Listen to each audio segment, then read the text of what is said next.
Selamat malam semuanya, Sukihoto, salam meta, dimanapun Anda berada.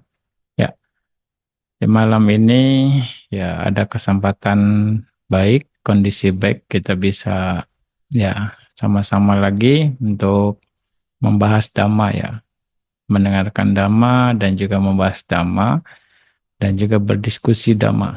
Ya, eh, topik malam ini yang Bante mau sampaikan masih berhubungan dengan Maga Puja ya.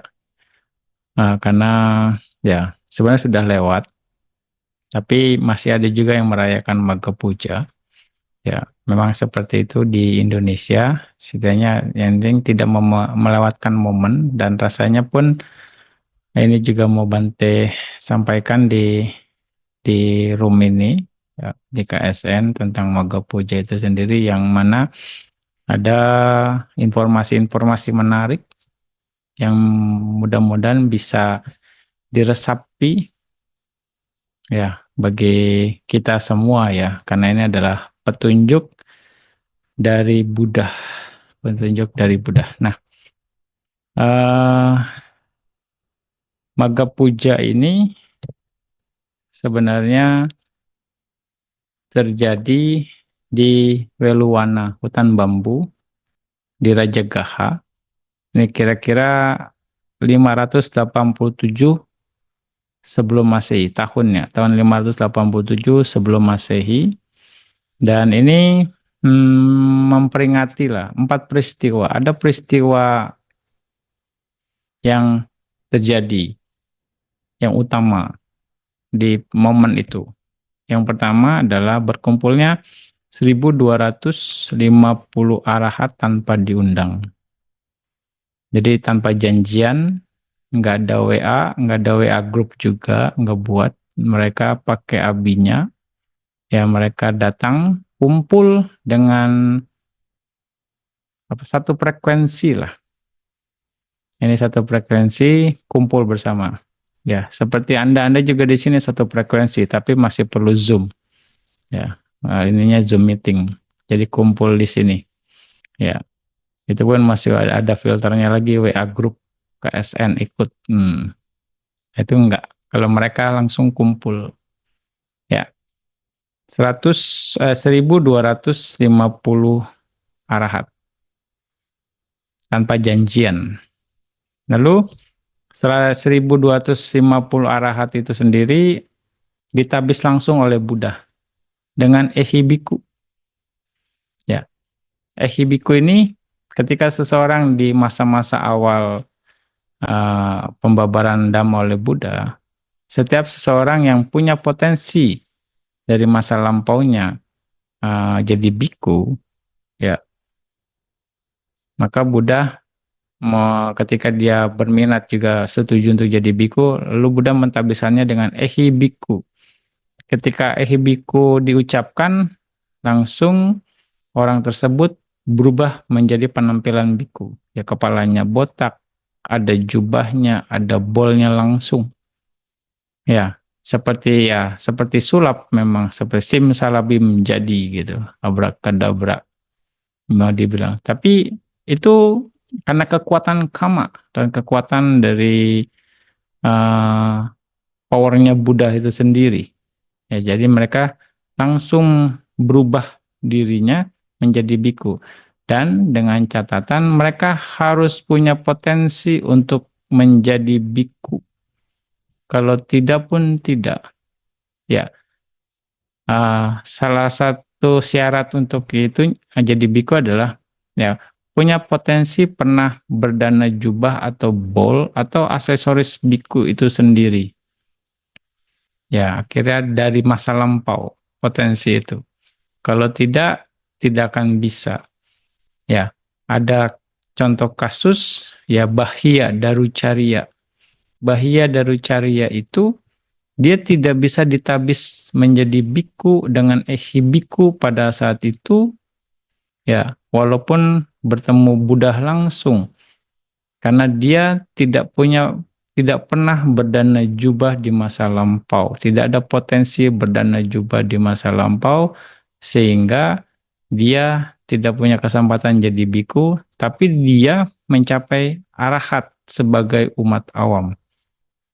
Ya, nah karena arahat sebagai umat awam umurnya pendek. Ya, umurnya pendek, dia juga ada karma buruk yang harus dia terima. Ya, jadi dia meninggal pada hari itu juga. Setelah menjadi arahat di hadapan Buddha. Nah, kalau dia misalnya punya potensi sebagai biku di masa lampau karena pernah berdana jubah, mungkin umurnya akan lebih panjang karena dia menjadi biku dan akan menjadi kuat. Nah, istilahnya jadi power kebikuannya atau winaya itu bisa mengcover seorang arahat. Ya, itu salah satu kekuatan dari ehibiku. Ya. Lalu 1250 arahat ini juga punya abinya yang namanya calabinya atau 6 kemampuan batin arahat ini semua. Jadi sakti-sakti arahat di zaman itu yang 1250 arahat ini. Dan terjadinya juga di bulan purnama momen ini. Ya, ini 4 momen yang biasanya diperingati di dalam Magga Puja. Ya. Ada 2 momen lagi sebenarnya yang terjadi, ya, yang itu Bante Sariputta menjadi arahat di siang harinya di Bukit Gijakuta pada hari itu. Ya, makanya Bante Sariputta bisa menghadiri uh, peristiwa ini, bisa ikut dalam peristiwa ini. Karena siang harinya baru mencapai arahat. Jadi bandainya malam hari bisa bergabung dengan kumpulan para arahat itu sendiri. Ya, karena Bante Sariputta mencapai tingkatan arahat 2 minggu. Ya, beda dengan Bante Moggallana yang hanya 1 minggu. Ya, itu yang terjadi. Dan juga eh, di momen ini juga Buddha menganugerahkan gelar Aga Sawaka kepada Bante Sariputta dan Bante Moggallana. Ya, Aga Mahasawaka. Jadi murid utamanya Buddha ya di momen ini, di momen Magga Puja. Ya, jadi ada kurang lebih 6 peristiwa penting yang terjadi dalam momen Magga Puja ini. Ya, dan di momen Magga Puja juga Anda sudah tahu apa namanya? Apa yang dibahas ya. Yang dibahas di momen Magga Puja itu ada secaranya di kalimat Pali.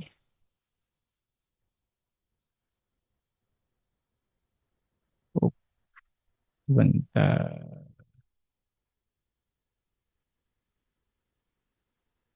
Di kalimat Pali Dhammapada 183, 184 dan 185. Nanti coba share screen-nya nih ya, tapi agak oke,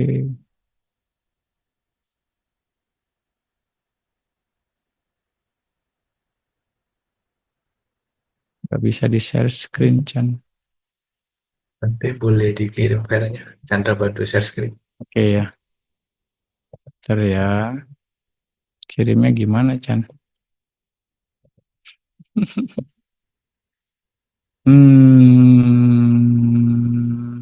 Oke, oke. Langsung aja deh. Agak repot, Chan.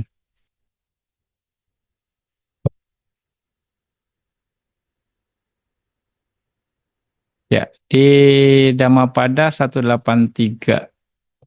183, ya ini Dhammapadanya.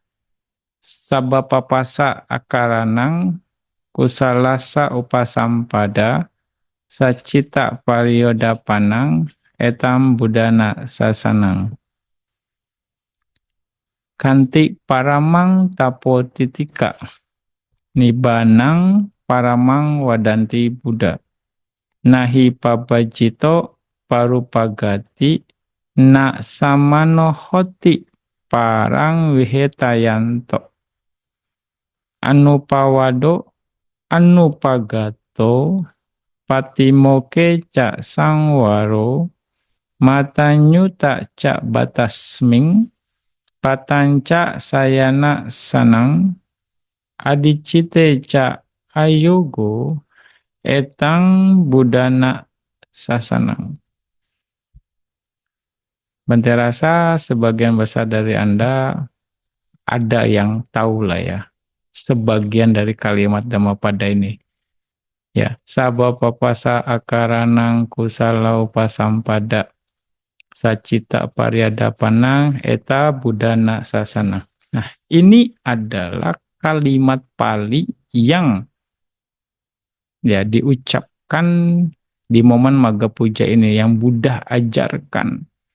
Jangan tidak melakukan kejahatan. Ya, umum translatannya seperti itu. Banyak melakukan kebajikan dan ya sucikan pikiran. Ini adalah ajaran para Buddha. Ya, terus yang syair yang kedua, kanti paramang tapotitika. Kesabaran adalah praktek pertapan yang paling tinggi, yang tertinggi. Nibanang paramang wadanti Buddha.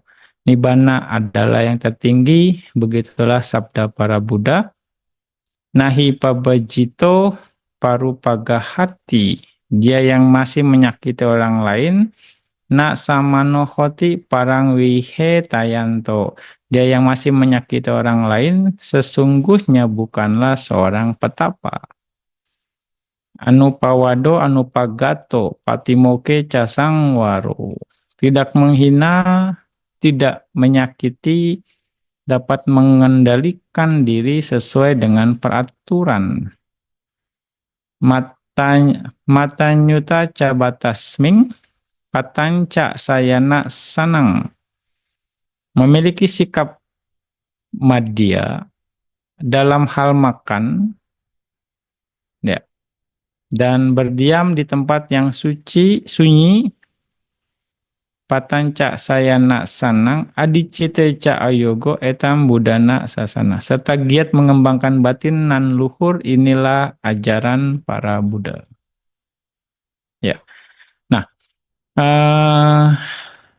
peraturan ini adalah peraturan para biku di zaman itu.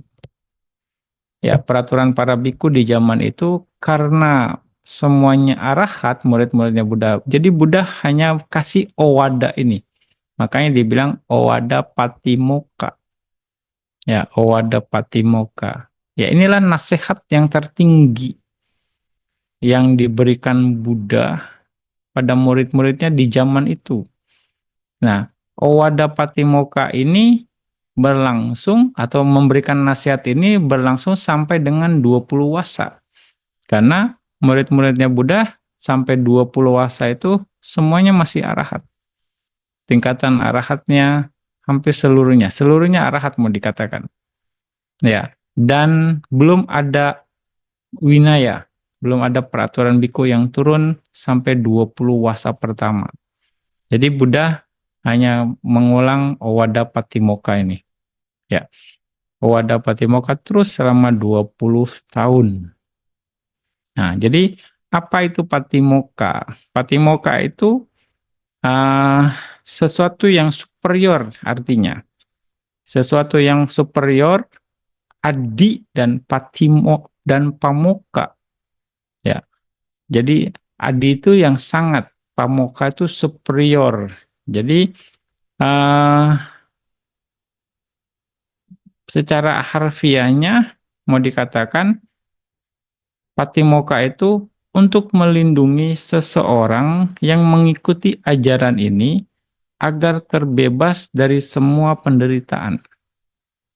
Itu arti dari patimoka. Ada juga pendekatan yang lain hal yang melindungi seseorang, yang melindungi kemoralannya atau melindungi ajaran ini agar terbebas dari semua penderitaan. Atau ada terjemahan yang lain, pendekatan yang lain, perlindungan seseorang agar terbebas dari semua penderitaan yang mengikuti ajaran ini. Jadi intinya, mengikuti ajaran ini akan terbebas dari penderitaan. Yang mengikuti ajaran ini, yang melindungi ajaran ini, yang mempraktikkan ajaran ini akan terbebas dari penderitaan bagi seseorang yang mengikuti ajaran ini. Nah, itu adalah arti dari patimokkha. Ya, ya. Jadi di dijamin mau dibilang ya, mengarah ke sana. Nah, yang Bante cerita tadi 227 peraturan winaya itu dibilang anapatimokkha. Jadi ada dua jenis patimokkha, anapatimokkha dan owadapatimokkha. Anapatimokkha ini ya peraturan untuk mengontrol, untuk mengatur. Dan ini biasa dibacakan setiap uposatha sebulan 2 kali. Itu yang dibilang anapatimokkha. Jadi setiap sekarang para biku mengulang winaya peraturan biku patimokkha dengan 227 sila setiap sebulan 2 kali. Nah, itu di kategorinya adalah anapatimokkha. Yang kedua adalah owada patimokkha. Nah, owada patimokkha ini adalah nasihat, admonis, owada. Ya, kamu harus ikuti praktek ini contohnya. Nah, ini jenisnya lembut, soft, owada patimokkha. Nah, admonis yang sangat uh, ajaran yang superior. Ya, pokoknya nasihat ini yang paling superior. Sop ya, sabba papasa akaranang kusalau pasampada sacito pariadapana eta budana sana. Eta budana sasana. Itu kayaknya enak sekali dengarnya, simple sekali, tapi muatannya luar biasa. Ya, dalam mau dibilang. Jadi eh, nasihat yang sangat-sangat superior dalam maknanya di sana. Nah, setiap Buddha akan membacakan atau memberikan Owada Patimokkha setiap sama Sang Buddha. Ya, bukan Anapatimokkha. Anapatimokkha atau yang 227 sila itu hanya untuk murid-muridnya Buddha saja. Ya, hanya untuk murid-muridnya Buddha saja.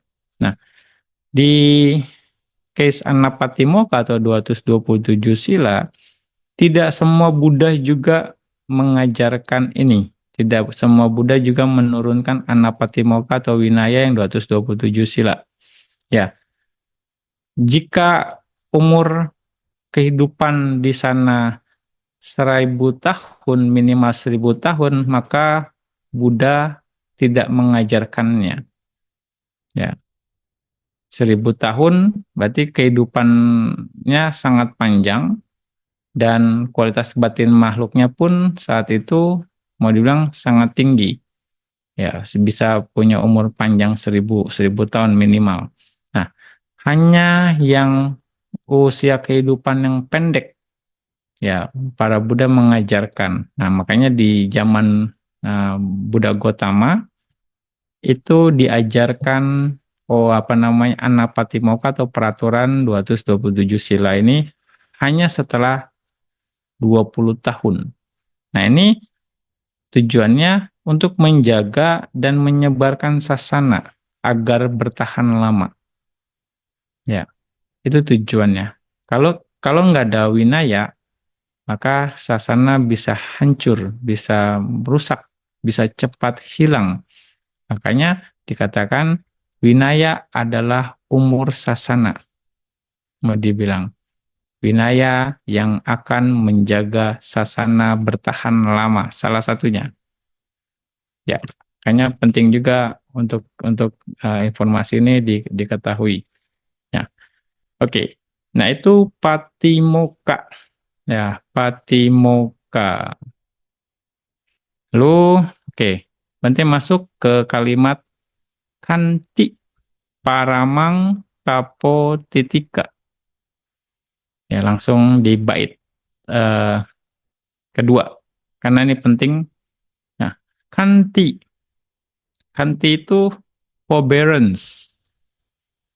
Ya, being patient, kesabaran, atau menjadi sabar. Ya, bisa menahan, bisa menanggung. Itu kanti. Tapo titika. Tapo titika ini praktek yang superior.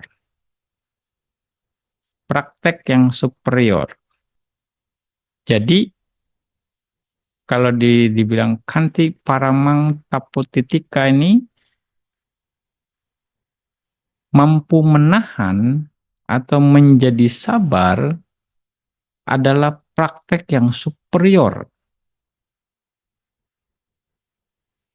Ya, nah, kanti sendiri asal katanya adalah kamati dan sahati. Kamati itu artinya masuk, goes to. Sahati ini artinya menanggung atau menahan. Jadi kalau diterjemahkan jadi kanti itu secara harfiahnya mampu, eh, kemampuan untuk menerima, kemampuan untuk menahan, kemampuan untuk menanggung. Ya, being able to accept, ability to accept, mampu untuk menanggung, mampu untuk menahan, mampu untuk menerima, kemampuan untuk menanggung, kemampuan untuk menahan, kemampuan untuk menerima. Itulah kanti secara palinya ya. Ya, jadi kesabaran itu ya mampu menerima ya. Dan artinya lagi adalah adiwaseti. Adiwaseti di sini menempatkan di tempat tertinggi dibandingkan ide atau pemikiran sendiri. Making or keeping higher place than one idea or thinking. Itu adiwaseti. Jadi kanti yang harus ditempatkan di paling atas. Menempatkan di tempat tertinggi dibandingkan ide atau pemikiran sendiri. Ya. Jadi kadang kita ya ada saja argumen kalau nggak ada yang sesuai. Jadi kanti atau forbearance itu adalah ability to accept, kemampuan untuk menerima, kemampuan untuk menahan, kemampuan untuk menanggung, dan menempatkan di tempat yang tertinggi dibandingkan pikiran kita sendiri atau ide kita sendiri, dengan kata lain, menerima pemikiran atau ide dari yang lain. Kadang kita berpikir, kok jadi begini ya? Harusnya nggak begini nih. Mestinya begini. Nggak suka. Pokoknya harus begini. Nah, kita mau pemikiran kita sesuai dengan kenyataan. Ya, kira seperti itu. Kita tidak mampu menerima kenyataan. Karena pemikiran saya, kenyataannya nggak harus begini. Kenyataannya harusnya begitu. Sesuai dengan apa yang kita mau. Ya, jadi kita tidak bisa menerima kenyataan. Kita nggak bisa menahan. tidak bisa menerima kenyataan bahwa seperti ini. Nah, jadi ketika kita berhubungan dengan kanti, kita harus terima, oh kenyataan, oh seperti ini ya, oke, oh seperti itu ya, oke. Nah terus, bisakah diperbaiki? Kalau bisa, coba diperbaiki. Kalau tidak bisa, tunggu waktunya untuk diperbaiki. Ya sudah, terima saja tanpa bergejolak, tanpa misalnya jadi gengsi, tanpa harus jadi malu, tanpa jadi takut salah gitu ya. Terima saja. Oh oke, ya saya terima kondisinya, saya terima keadaannya. Walaupun nggak sesuai dengan pemikiran saya, walaupun nggak sesuai dengan rencana saya gitu, ya sudah, saya terima gitu ya. Nah, itu manfaatnya kita akan menjadi bisa apa namanya punya pandangan yang positif.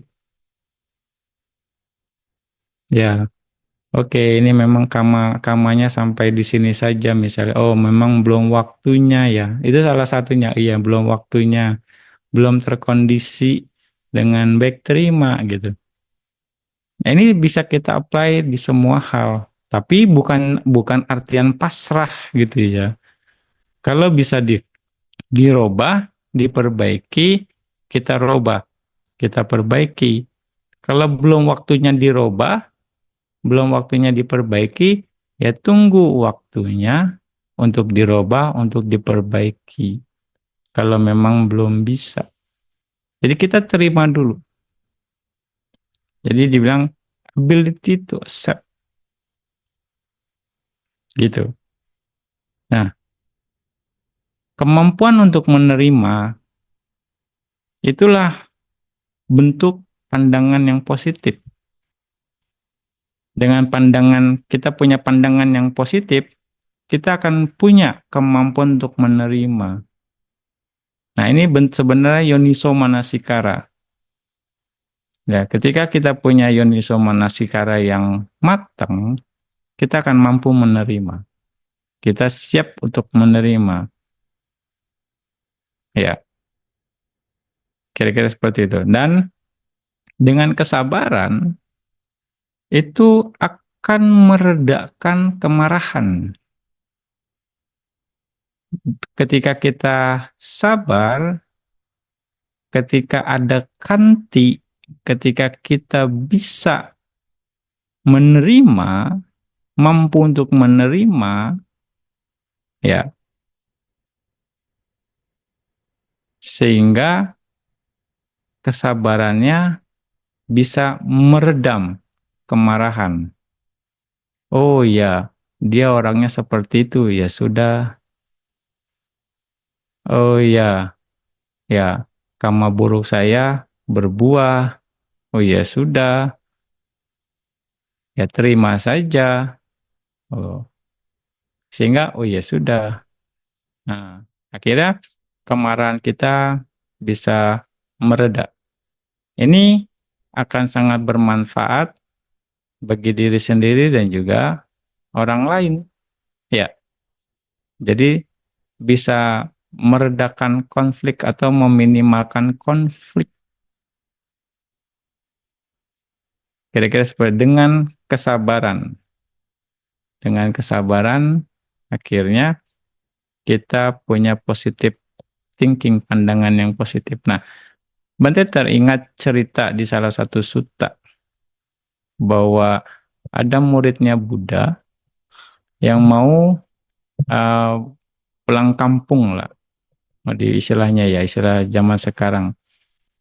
Dan di sana di kampungnya itu orangnya kasar-kasar, selalu menghina, gampang membuli. Karakternya nggak bagus lah. Nah, tapi Buddha tahu kualitas muridnya ini mampu untuk ke sana, mampu untuk ke sana. Tapi Buddha hanya untuk memastikan saja. Setelah waktu dia minta izin sama Buddha, dia mau pamit ke kampungnya, Buddha bilang, seperti yang kita tahu bahwa di sana kurang lebih gaya bahasanya ya, Bante menyederhanakan saja supaya bisa gampang masuknya gitu. Ya, eh, seperti yang kita tahu bahwa di kampung Anda ini orangnya nih kasar-kasar, ya kasar-kasar. Kalau kamu dihina, kamu dicaci maki, kalau kamu dibully, bagaimana? Kamu tahan nggak? Ya, Bantenya bilang, ya itu kan baru diomongin saja, Buddha. Baru di apa namanya melalui mulut aja, Buddha. Belum digigit, ya. Sayanya baru belum kena fisik. Jadi saya bisa sabar, saya bisa terima. Nah, kalau kamu misalnya sudah digigit atau dipukul diri badan kamu bagaimana? Oh, itu kan baru dipukul aja, pakai tangan atau pakai anggota tubuhnya, belum pakai kayu. Ya, jadi saya bisa terima. Digigit kan paling seberapa lah gitu kan. Pakai tangan yang paling sekepalan aja. Ya lebih sakit pakai kayu. Karena jangkauannya bisa lebih jauh gitu. Nggak masalah, belum pakai alat dipukulnya. Loh, oke, kalau misalnya kamu dipukul pakai alat, pakai kayu yang bikin sakit, nggak masalah, Buddha, saya bisa terima. Bisa terima karena ini masih mau dibilang saya belum ditusuk pakai pisau, gitu. Jadi ya masih lebih baik dipukul daripada ditusuk sama pisau, Buddha. Oke, kalau seperti itu, kalau kamu ditusuk sama pisau, bagaimana? Itu baru ditusuk, Buddha. Belum dipotong tangan saya, belum dipotong telinga saya, gitu. Ya kan? Masih oke. Ya, ditusuk masih masih lebih baik dibanding dipotong tangannya, gitu.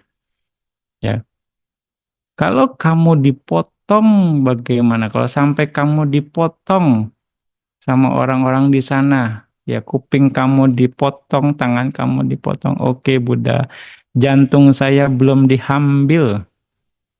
Mereka belum belum belum mengambil jantung saya masih hidup, nggak masalah. Saya masih bisa terima. Ya, bikunya seperti itu. Ya. Lalu terakhir, bagaimana kalau pada akhirnya mereka mengambil jantung kamu dan kamu meninggal? Enggak apa-apa juga, Buddha. Saya tidak akan mendendam, Buddha. Saya akan menerima kalau memang sudah waktunya saya meninggal, memang karma buruk saya berbuah, saya terima. Saya tidak akan marah, saya tidak akan mendendam. Saya akan tetap dengan sabar. Nah, muridnya ini selalu ada jawaban untuk bisa meyakinkan. Dan Buddha tahu, Buddha hanya untuk ini saja. Buddha tahu kualitas muridnya ini arahat. Jadi dia punya cara untuk bersabar dengan kondisi terburuk, gitu ya. Selalu ada, macamnya selalu bisa mengatasi keadaan. Kalau nggak begini begitu. Nah, apakah kita mampu? Sebenarnya orang Indonesia sih ada bisa pakai jurus untung. Untung baru dipukul, belum ditusuk. Untung aja ya, baru diomelin, belum digampar. Untung gitu ya. Nah, jurus untung ini namanya ya.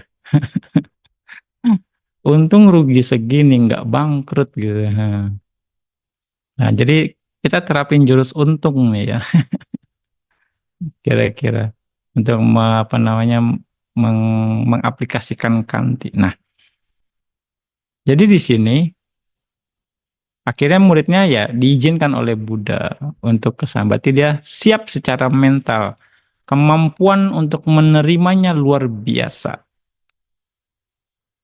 ability to accept apapun yang terjadi dia bisa terima. Nah, ini akhirnya ngebentuk daya tahan dia. Dan itu dengan kesabaran dia tidak marah. Dengan kesabaran istilahnya kemarahannya jadi mereda. Akhirnya dia bisa memanage semuanya dengan baik. Ya. Dan juga karena ini bermanfaat bagi diri sendiri dan juga yang lain, maka menjadi sabar itu akan menghilangkan bahaya bagi yang lain juga. Dengan kita sabar, ya meredam kemarahan kita. Karena kita kemarahannya reda, akhirnya membuat yang lain pun selamat. Selamat minimal untuk tidak bikin karma buruk baru. Ya kan? Menjadi sabar akhirnya membuat atau menghilangkan bahaya bagi yang lain. Sehingga dengan kita tidak marah, mereka pun kemarahannya akan mereda. Minimal kita dicuekin. Ya kan? Akhirnya selesai. Akhirnya aku salah dia berhenti di sana. Tidak terproduksi lagi. Akhirnya menyelamatkan dia untuk tidak menghasilkan aku salah karma yang lebih banyak. Nah, makanya akan meredakan bahaya, akan menghilangkan bahaya bagi yang lain juga. Ini manfaatnya. Manfaat dari kesabaran. Selain untuk diri sendiri, bisa meredakan kemarahan dan juga bermanfaat bagi yang lain untuk meredakan bahaya. Bahaya saat sekarang dan di masa yang akan datang bagi yang lain. Nah, orang yang baik atau virtuous person, ya, punya kemampuan untuk menerima apapun. Have ability to accept everything. Itu adalah ciri orang baik. Ya, bisa menerima, punya kemampuan untuk menerima apapun. Nah, ini yang harus kita terus perkuat, kita perlu perbaiki, kita perlu tingkatkan supaya kita punya standar ini. Ya, ini penting sekali. Kita perlu coba lagi, dan lagi. Nah, bagaimana untuk menghasilkan kesabaran ini? Dalam Sabha Sutta, ya, bagaimana untuk memunculkan kanti?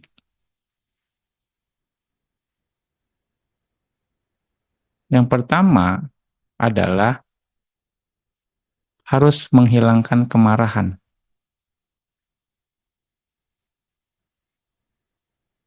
Ya, minimal mengendalikan emosi, meredam kemarahan. Ini akan memunculkan kesabaran. Ya, contohnya, oke, bagaimana caranya kita untuk meredakan kemarahan? Kita bisa pakai Yoniso Manasikara atau positive thinking atau membandingkan. Misalnya udaranya terlalu dingin nih. Oh, udara dingin di sini sih masih belum apa-apanya kalau dibandingkan di neraka Lokanta Niraya, Lokantanika Nikaya.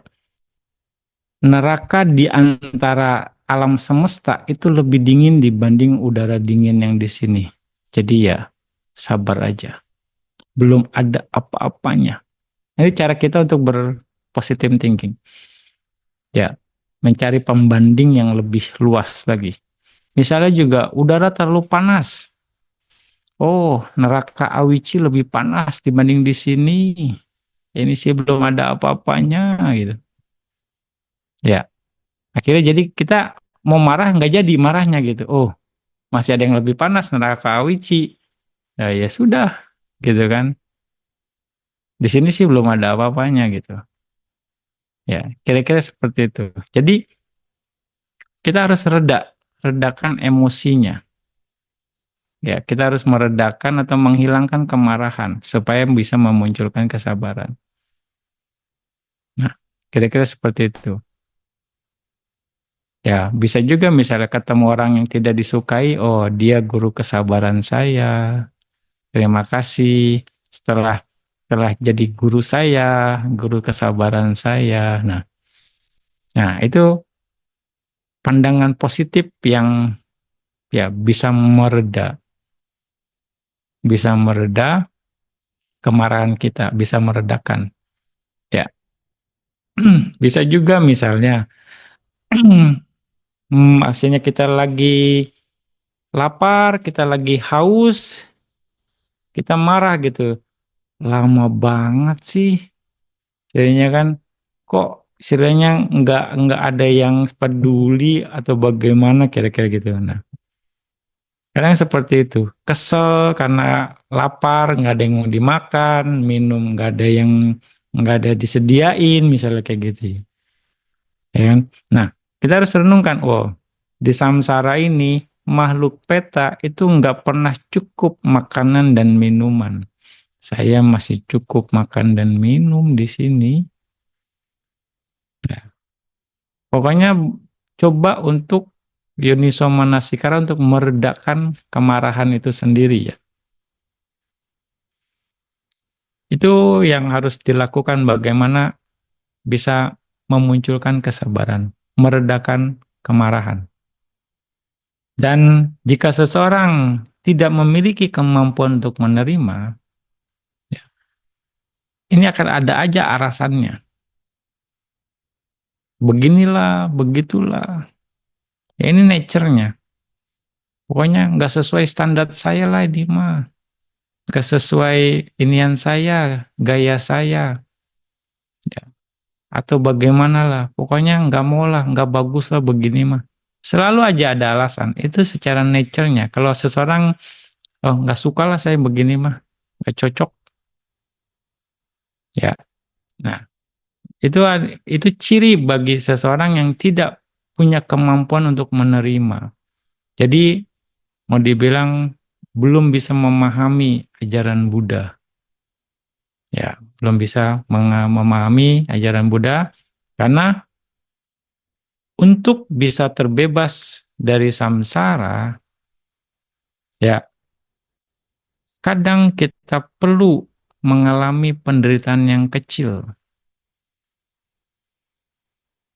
untuk memperkuat kemampuan kita menerima, untuk membangun kemampuan kita untuk menerima.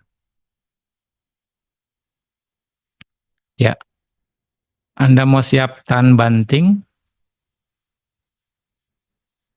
Hmm? Gimana supaya Anda tahan banting? Tahu kan jawabannya?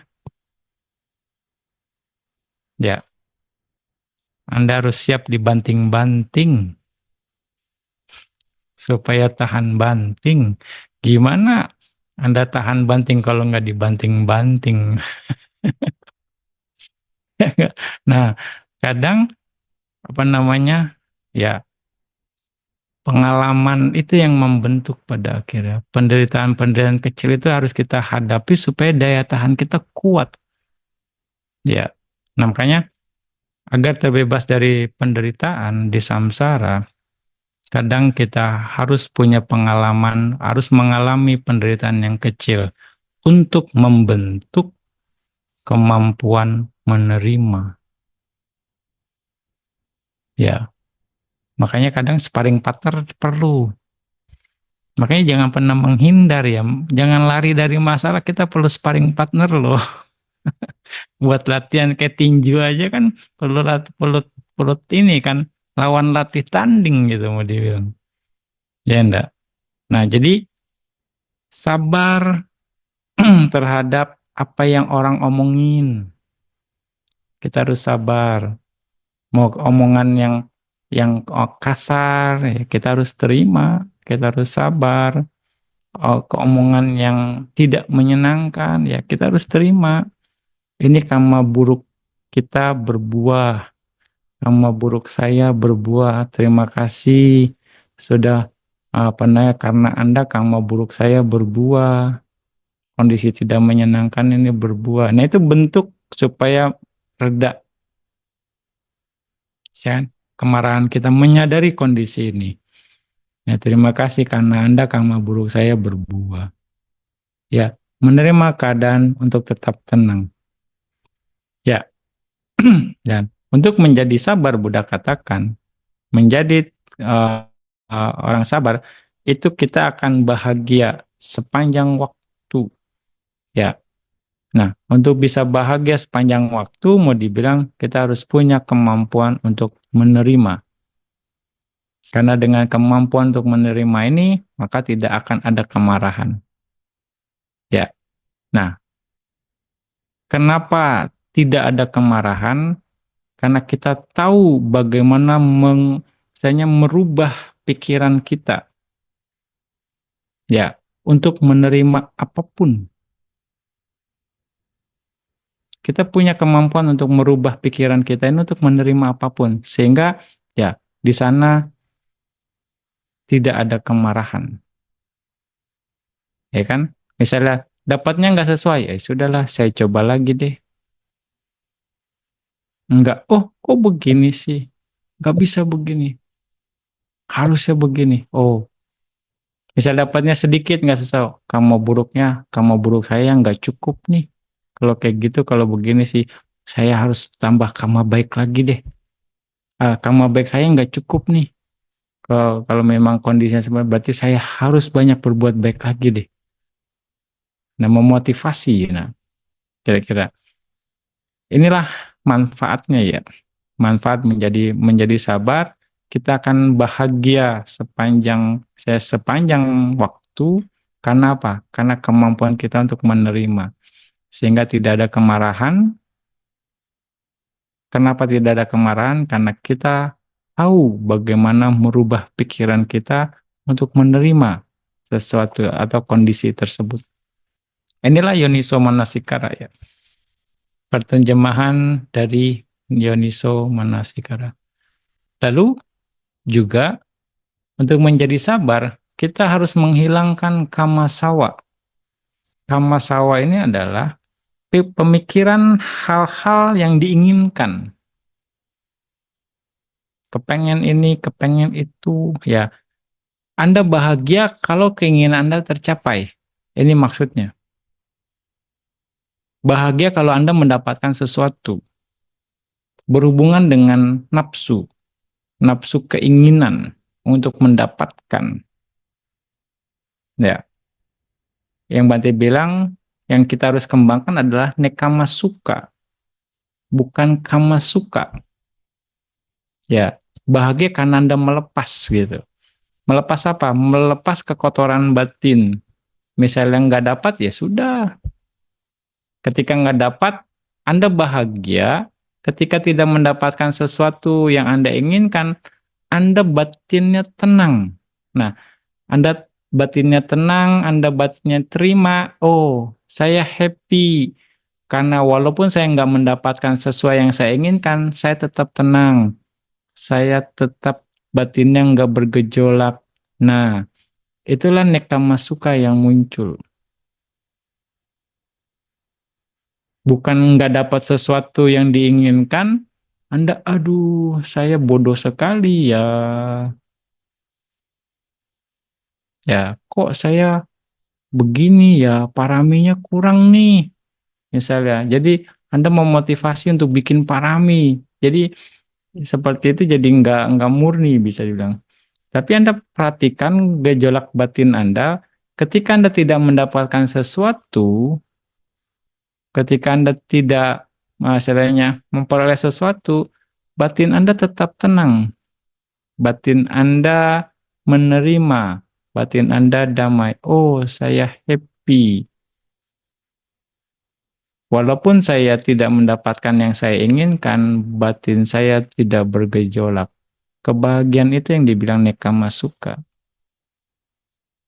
Bahagia karena melepaskan kekotoran batin pada saat itu. Contohnya juga, ya, ketika Anda misalnya mendengar perkataan buruk dari yang lain misalnya, Anda tetap tenang, Anda tetap sabar. Bukan Anda sabar atau jadi tenangnya karena Anda diomel-omelin orang ya, bukan. Jadi Anda kesannya menyukai kalau diomelin orang gitu. Anda happy kalau diomelin orang gitu, bukan juga. Tapi ketika diomelin orang, ketika diperlakukan tidak menyenangkan oleh yang lain, batin Anda nggak bergejolak. Oh, saya happy. Ya, ketika ada kondisi tidak menyenangkan, batin saya tetap terkendali. Batin saya bisa sabar. Oh, saya happy. Nah, ini yang harus happy-nya di sana, bukan happy karena diomelin orang ya. Jangan. Itu jangan Anda nanti jadi melekat. Jadi happy-nya kalau diomelin orang. Itu bahaya. Salah pandangan itu. Ya. Kayak gitu ya. Jadi selain menghilangkan kemarahan, meredakan juga menghilangkan sesuatu yang keinginan yang kuat, desirable things, sesuatu yang diinginkan. Itu juga akan menjadi memunculkan kesabaran Anda. Ya, kira-kira seperti itu. Ya, itu cara-cara untuk meredakan apa memunculkan kemarahan, memunculkan kesabaran itu sendiri ya. Oke, ini udah mau jam 9 ini ya.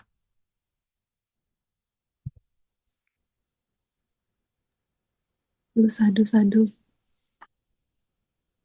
Terbuka kesempatan untuk kepada Oke, jadi cukup dulu ya untuk malam ini. Mungkin nanti akan sambung di kesempatan berikutnya, cerita ini apa selanjutan dari penjelasan tentang kesabaran ini sendiri yang dari Maga Puja. Jadi ya malam ini ya hanya sampai di sini. Berarti bisa memberikan penjelasannya tentang Maga Puja. Ya semoga bermanfaat untuk kita semua ya.